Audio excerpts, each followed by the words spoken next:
Hi, everybody. Thanks for tuning in. Today is such a special day for me because today I get to interview my sweet, amazing little mama. Boy, my mom is one of those people that she just has this energy about her of love and compassion and connection and comfort, and people gravitate towards that. And in her story for the Soul to Sisterhood book, she talks about where that came from. And I can't wait for her to get to share some of her beautiful wisdom, her ancestral wisdom, and just her heartfelt desire for making this world a better place with all of you. So when I brought this idea to my mom to be in the book, she couldn't say no because she's my mom. But I'm really glad that she said yes, because as her daughter, I know these stories, I know these plot points of our lives. But getting to hear them in a different way and write them and read them back to her gave me an opportunity to sort of dance with where I come from and dance with where we've all come from in a different way. And it's just grounded me and made me really remember and be so grateful for the people who have come before me. So without further ado, I can't wait to introduce you to Pat, my sweet, sweet, amazing little mama. Hey, mommy. Hey, good morning. How you How's doing? it going? It's good. It's good. How are you? Good, good. Yeah. Yes, yes. So, Beautiful day. Mama, good. I'm glad it's a beautiful day. Uh-huh. So, Mama, one of the things in your story that you start with is really honoring where you come from. Can you hmm talk about that? Why that's important to you and where you got that? Sure, sure. I grew up in my actual grandparents' old farmhouse and their farm in southern Illinois, Saline County, Cottage Grove, and the property had acreage, but right adjoining the property was the Cottage Grove Cemetery, and that's where I would walk with my mom and my granny when she'd come out to visit. I'd walk with them and my sister Janice, and we would actually, that's where I learned to read, by reading all the monuments. We would do that as soon as barely I could walk. I remember us hiking because we could cross it on our own property basically, but we did a lot of walking and bike riding when I got a little older, and that was always a very comforting spot because all the ancestors were there on both sides of our family. Mm. So it was a beautiful farm setting, and just growing up in that, I have like there's 8 of us kids. They were all older, but so I was used to lots of people and lots of big Christmases and lots of big meals and just all that warm, loving connectedness, I guess you would say, on all the holidays and stuff. And I remember my Granny Pearlie would come out to visit us a week before the holiday, Thanksgiving or Christmas, and she and my mother would bake pies and cobblers and cakes all day for a week. And I remember we had a huge table in the big kitchen, and it had all these pies and cakes all decorated for Thanksgiving and or Christmas or Easter. And then all my older brothers and their families and kids all came home for the holidays, and it was amazing. Sometimes we'd have 30 people on pallets on the floor. So it was just a real family connectedness. And I say because of that, I've been able to go up and down the range and dealing with people of all ages, because my oldest brother is 23 years older than me. And so you can imagine, what that was like. But it was a wonderful, wonderful. And I always thought everybody had the same kind of family or ancestors I did, but it took me a while to get, older to find out that was not the case. And so Cottage Grove, wonderful memories there. I still think about it all the time, actually. Wow, Mama. Well, you have raised Stella and I and all of your grandchildren with this strong sense of these 2 amazing women who you give credit for making you the woman you are today. Your mama, my Granny Isla, and your grandma, my Granny Pearlie, who my daughter is named after. And Yeah. you talk about those women were the type of people that walked their walk and talked their talk. And they Oh, were yeah. morally and ethically sound. Can you talk about what it was like to witness those 2 women as you were growing up? Sure. I always thought, like I said, everybody's parents had to be like that, or everybody's female ancestors had to be just like Granny Pearlie and my mom Isla, your Granny Isla. And it took me a long time. Maybe by the time I got in college, I realized, hey, this isn't the case, because these women, whatever they said, it was pretty morally and ethically sound. They really believed in honesty. I mean, it was just amazing. I can still see them today when I close my eyes. My Granny Pearlie, she was sort of slim and a little bit taller, and she had a white bun on top of her head for her hairdo. And that's how I always remember her, wearing an apron and those old dresses from the 40s, I guess. And I always remember that. And I remember my mom too. She was a tiny little trick, 5 foot tall.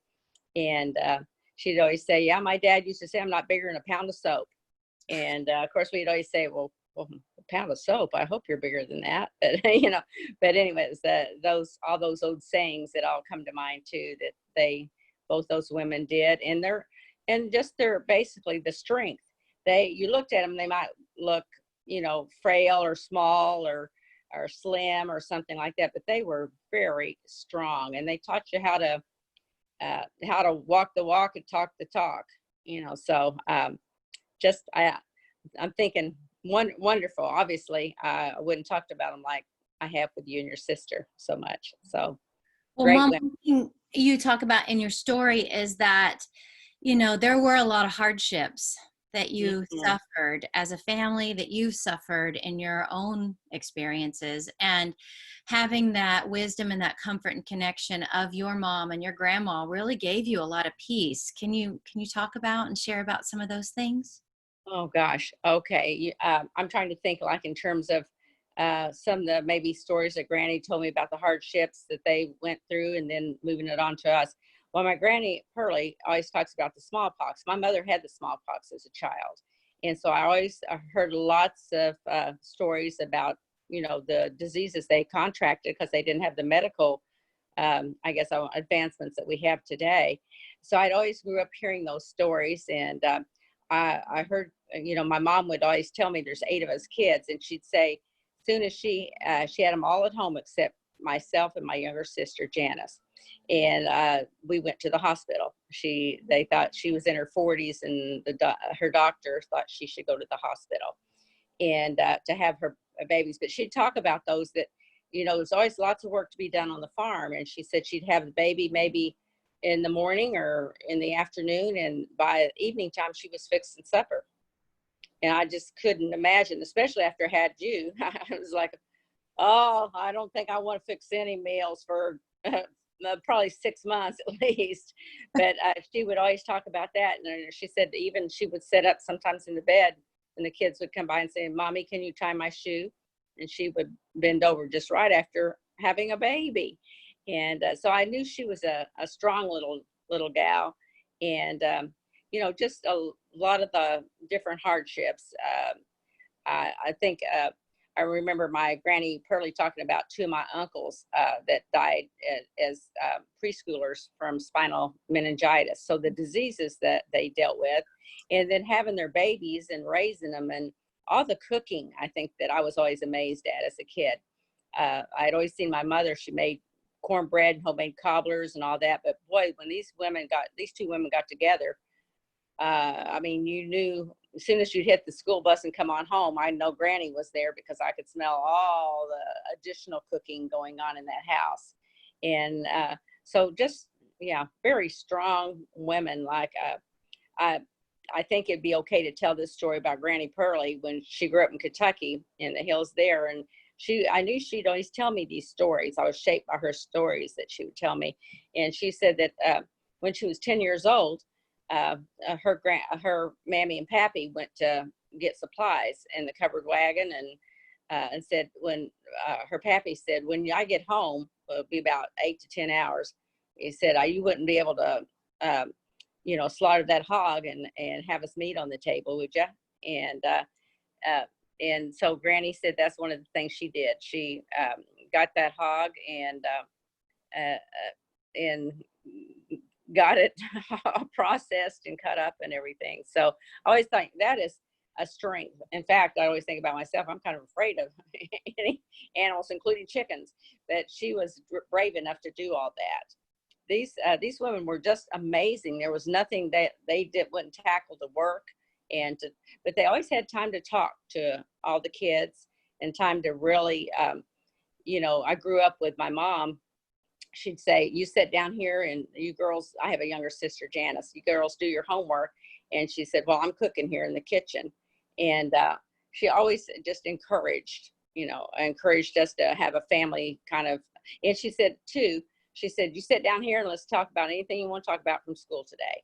And she was kind of like a counselor, with all her dealing with problems and wanting to listen and help.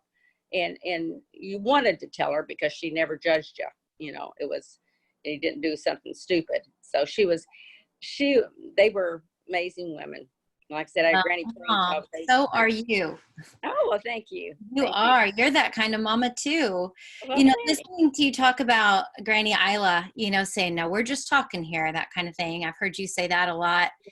Mm-hmm. When you experienced a tragedy when you were 12 years old, Mm-hmm. and I'll let you share about that, that was your inspiration for your whole professional career. Yes, it was. Right. Yes. When I was 12, I just turned 12, and we were at my brother's, my mom and my sister Janice and myself. We were my brother Jack's, and because my father had been in Chicago working, and I can just still remember that time when we were staying and helping my brother with the kids and stuff, and all of a sudden it was Christmas Eve, and we were waiting for my dad to come home from Chicago. He'd been working up there, and so I remember it was a knock at the door, and it was a loud knock, and I can just remember all of a sudden I heard my mom start, screaming and crying, and my brother too.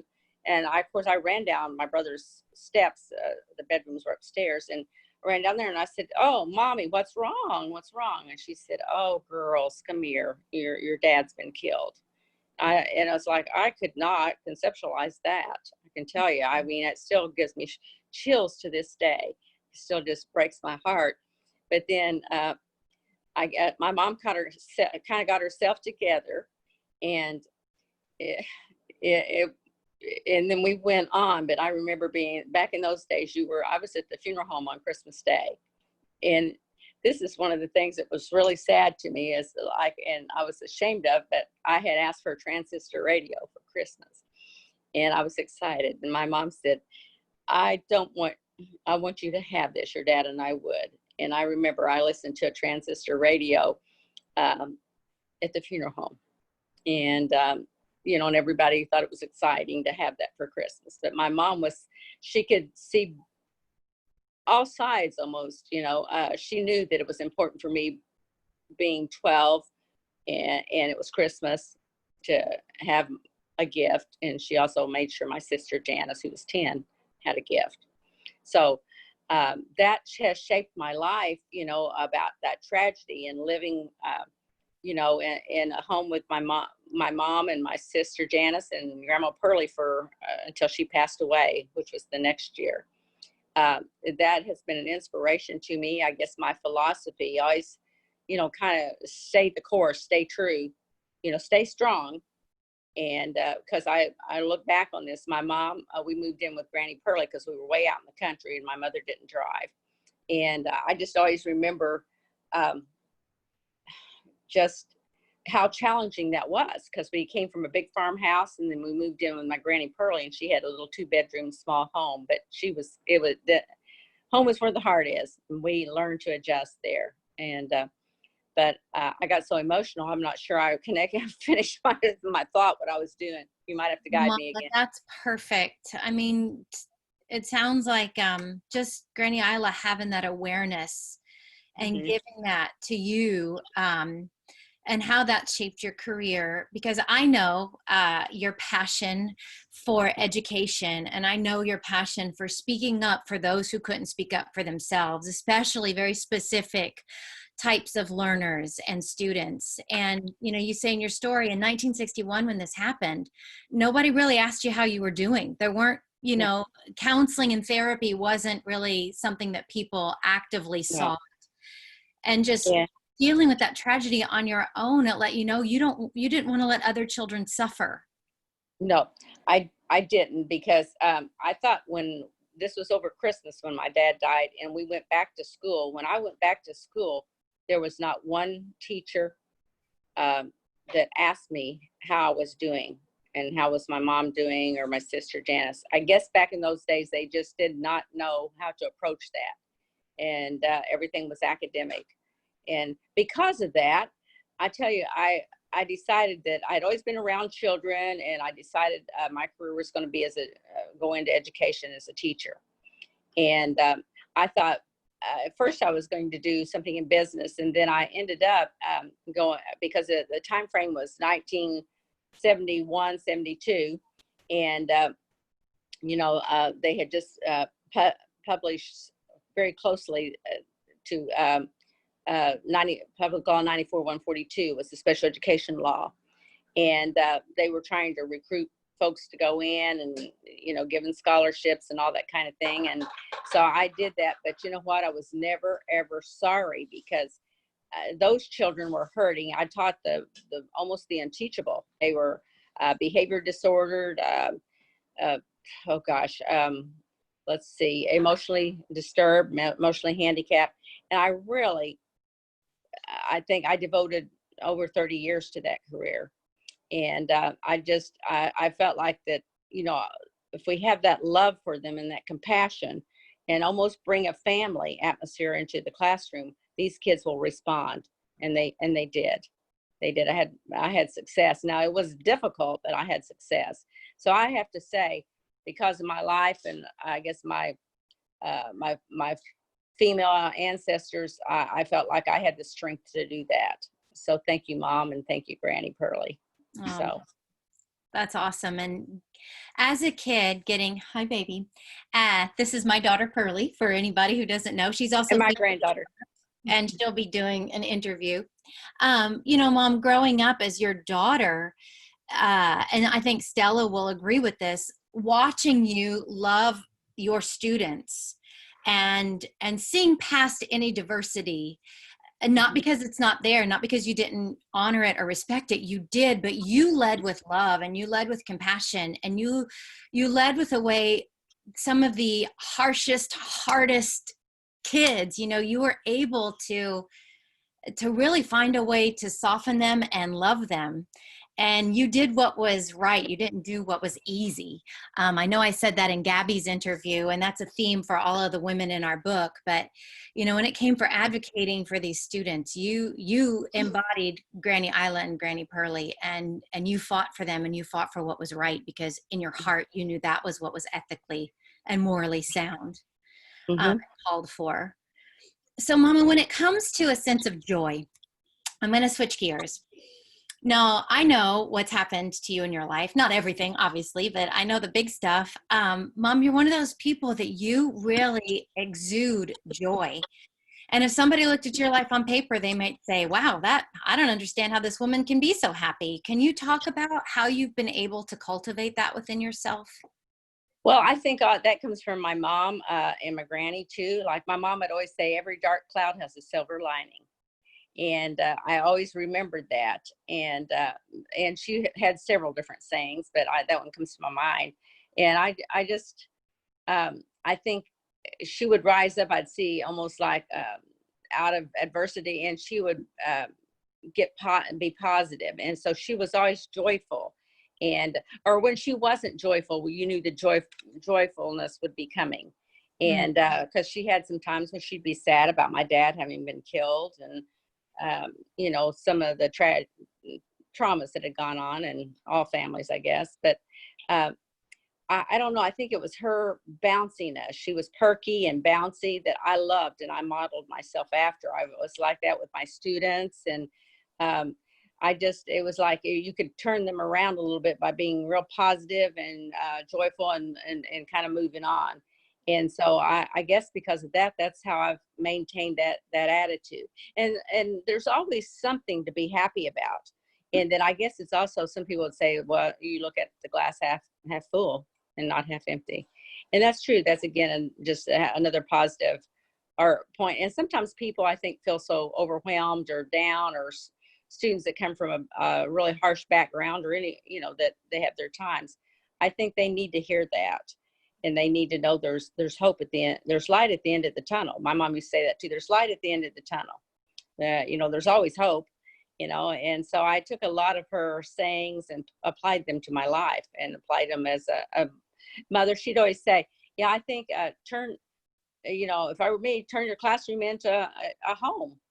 These kids haven't had a home. And, I tried that. I did that a lot. Like we decorate with Christmas trees. We decorate, thematically in the classroom. And they love that. I bring food in with some of the lessons and different things like that, trying to get all areas of multiple intelligences. And that worked. And I'd always say, I want to hit them in an emotional vein. If you catch somebody in an emotional vein that's been traumatized, it seems like they just learn a lot. They feel safe to learn. So I don't know if that kind of is how you remember. Oh my gosh. Yeah. I mean, that's why I was always in your classroom. All my friends were always in your classroom. We all felt safe and secure there. And you did create that sense of family, regardless of where we were. We always had that sense of family.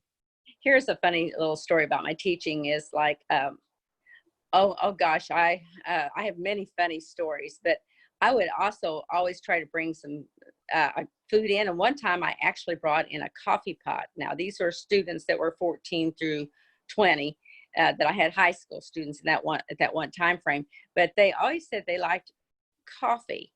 And I finally went to the principal one time and I said, would you mind if I had a little coffee pot in there that I could offer them a cup of coffee in the morning? I said, most of them are 15, 16, 17. And we tried that. And that also brought, like a sort of a little coffee group together. And mostly I had boys, teenage boys, but there were some girls in those classes too. And I thought about that. And so from there I bridged to a lot of plethora of ideas. I bridged to cooking breakfast in the park. And we'd all take these guys, we'd schedule the bus and go out and cook breakfast in the pot. These, after a while, it was like they trusted me, and anything I'd ask them to work on, they did. And so it was, I guess it was the total child is what I'm trying to say. You had to look at the whole, the total person. And so I taught that, and that was based on my background of turn your classroom into a home. You're the mother, and that's kind of how I did it. So most of these kids probably hadn't had a stable home, and so that is what they needed. So I looked at the needs. So well, I do want to just bring this up that I know Granny Pearlie let you drink coffee when you were 5 years old, didn't she? Yes, she did. Well, actually, she let me drink it when I was 4, and of course, she'd always say, "Now put some creamer in that, so it's not as strong." And so I grew up with that, and that's probably what stunted my growth. I'm only like 5'2", as I started drinking coffee with Granny about age 4. Now, so my mom didn't like it too much because she wanted me to drink milk or something like that. So she was more health conscious, I guess, back in those times. But Granny was just looking to build a connectedness to me, coffee. Okay. So. That's right. Yeah. Coffee talk. Well, Mama, let's switch gears and talk about your passion for never stop learning. Okay. All right. Well, I guess if you look at the total person, I think we should learn from the time we're born to the time we leave. And I got that pretty much from my granny and from my mom, that there's always things in the world you can learn, or things you can do for someone else, And so I guess what I ended up getting my PhD at age 60.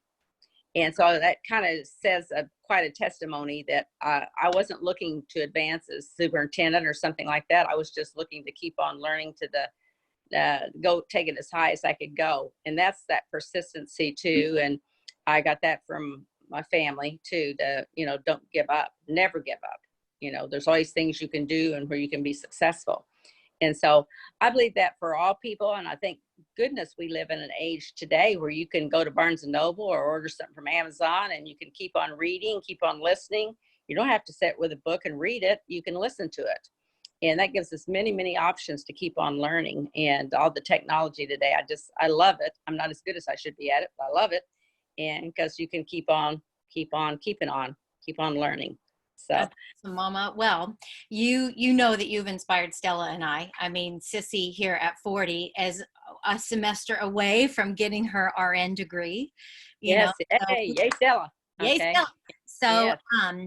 so the last point I want to hit, because I can't wait for people to read your story, because there's still so much in there that we haven't even talked about. But the last point I want to hit is you talk at the end of your story about how you and your peers in the mid 70s, early mid 70s, where you were fighting for rights, you were fighting for civil rights, you were fighting for women's rights, you were fighting for children's rights, and that your hope for women today is that they can build on that and connect and build each other up and not tear each other down. Hmm. Can you talk about more about that? Like, what is your hope for us today, for the women of today, the mothers, daughters, families of today?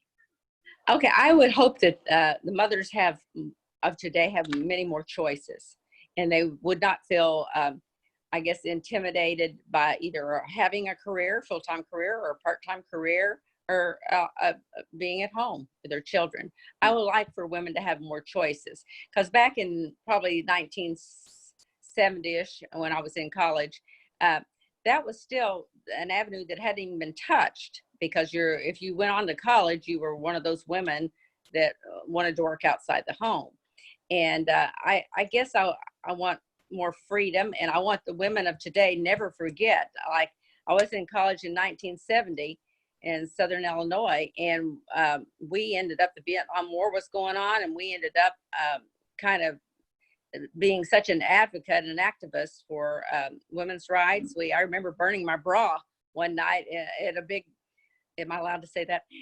Burning my bra, and with a lot of my friends, but it was because, hey, we can, and we are going to, in other words, fight for freedoms for other women, for ourselves and other women, so that we'll have more freedom, more options, more choices, and we have.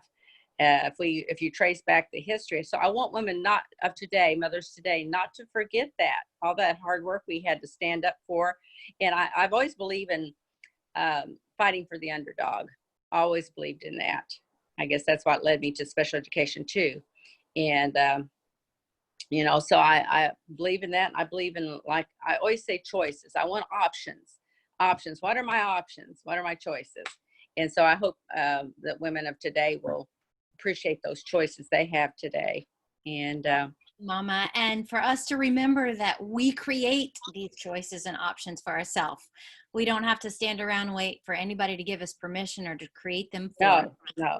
no. In fact, when I started special education, my career back in 1970 in, I guess you'd say, Central Illinois, um, I'd say it was so backward as compared to today. Kids were still being paddled at 8th grade. There were, especially kids in special education, and they were not allowed to graduate with the other kids. And that was something I'm very proud of. I stood up for them and spoke at a board meeting when I was just started teaching. And so those kids got to join the graduation ranks the next year, because I thought that's not fair. And they'd also been isolated. They had to sit in their classrooms and eat instead of going to the cafeteria. And I stood up, and that didn't happen the next year. Trust me. So Good for you, Mama. always speaking up for people that need a voice. And it's not easy to do some hard things, but you've got to do what's morally and ethically right for people. And so again, that came from my grandma and my mom, that, it's not, you do the right thing. It's easy to do the wrong thing, and easy to do the easy thing, but not easy to do the hard thing, what's right for people. And so anyway, that's, I hope that kind of is somewhere where you want me to lead you. But, Absolutely, Mom. That was yeah. awesome. Well, Thank you. I believe that life is a journey, and we've just got to, we're in for a ride, and we got to make the best mark here we can on earth while we're here. And I'd like to really, I hope this inspires women of all ages. I'd like to see, as we have come so far together, and we are so connected. And I want us to always build each other up. And maybe you don't know why somebody did what they did, but let's give them some slack, and let's build that bond. I see myself every time. This is a crazy little thing. Every time that I watch Stars, any of those, I watched Outlander and loved it because it came through the time. But the beginning of that, with the women dancing around the campfire and singing, I always see myself like that with my female ancestors. They were such an influence on my life. I see myself, and then, I forgot to mention to you guys too, my Granny Pearlie. She has family from, we've traced all that back to the 1600s. And so we started at Jamestown, and I have, Native Americans in my background, as well as folks from England. So I always think of how strong, I get it from so many areas. So yes. Well, Mom, I love it that you bring in the Outlander, because that opening scene, definitely each time I see it, it catches in my, my breath catches in my throat, hearing, sing me a song of a lass who is born, da, da, da, da. Exactly. Seeing those ethereal goddesses dance around the circle, empowered, connected to the natural world, connected to each other, and connected to our magic. So you are very psychic. Aunt Jan is very psychically talented. I know Granny Isla and Granny Pearlie were, my Pearlie is, Stella is, and I know all women are. And so thank you for always giving us permission to have that birthright, that feminine birthright of trusting in our intuition and trusting our gut, because you've got some strong girls coming after you that definitely. And I love it. I love what I see. I love what I feel and what I hear. So good, Mama. Well, Mommy, I love you so much. I love you too, dear. And thank you. Namaste for being in my book. Namaste for being my mom, and everything in between. All right, baby. Okay. All right. Mwah. Okay.